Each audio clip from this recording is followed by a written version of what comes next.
Memphis running back DeAngelo Williams was a first-team All-American and three-time Conference USA Offensive Player of the Year. DeAngelo, you hold the FBS record with 34 100-yard games, and you set virtually every rushing record in Memphis and Conference USA history. Now you're the first player to be inducted in the College Football Hall of Fame from your school.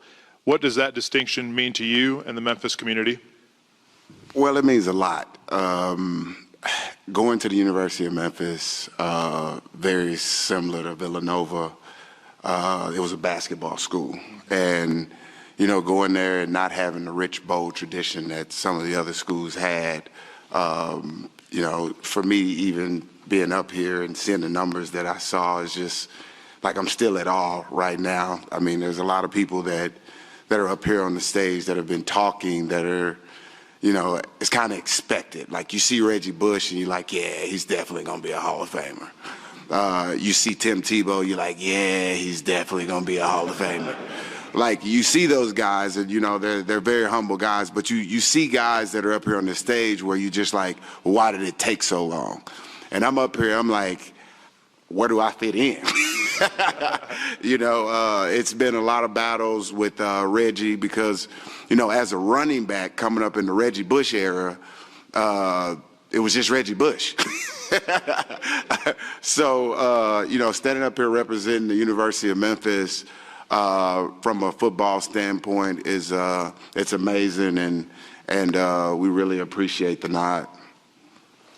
DeAngelo, on top of the individual accolades, you were part of an incredible turnaround for Memphis, going to a bowl game. Talk about that period in Tiger history and what it was like to play such an important role in the transition of the program. Well, it wasn't Troy Vincent, where we were 1-9 and like 2-3, and like, yeah, we 5-6 on that last. Yeah, we went to no offense, Troy. I'm still upset about you finding me in the National Football League. But some things you don't let go.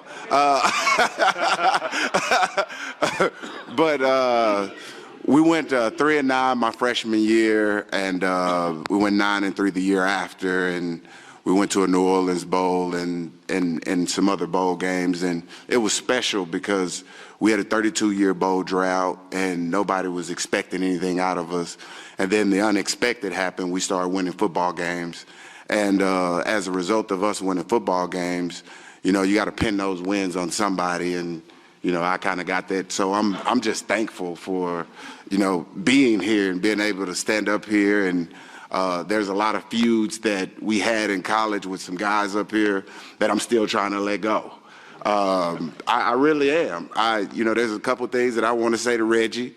There's some things that I want to say to, you know, to LaMichael and, you know, Westbrook. Just to give you the college landscape. Growing up, I watched Ron Dane, I watched Eddie George, I watched Ricky Williams, so they were all big backs. So hearing what Brian Westbrook did, like those smaller backs, we wasn't sought after. So for us to step up and do the things that we done at like 5'9" or 5'10", like literally every time I met somebody, it was like, man, you a little guy. And I'm like, well, damn, I didn't know that mattered. But just, it's special with looking at the talent that you got up here, because, I mean, you look at Daryl Johnston and you look at Brian McKinney, these guys are massive guys. And then you look at me and LaMichael and Brian and you're like, well, was y'all same time period? Like, you know, you kind of have some questions, but it's all about what you have in your heart and how you attack the game. And just before I finish, I want to say, like Luke Kuechly, when he was talking about watching film, playing with him in Carolina, him getting in there before everybody got there to watch film, and then when he leave, and you know, we would have practice, and he would literally call out every play before we did it. And I'm like, he got the script. There's no way he'd know what's going on. So we would have to put in a period to where like it was unscripted, and I still was like, man, there's no way. There's no way.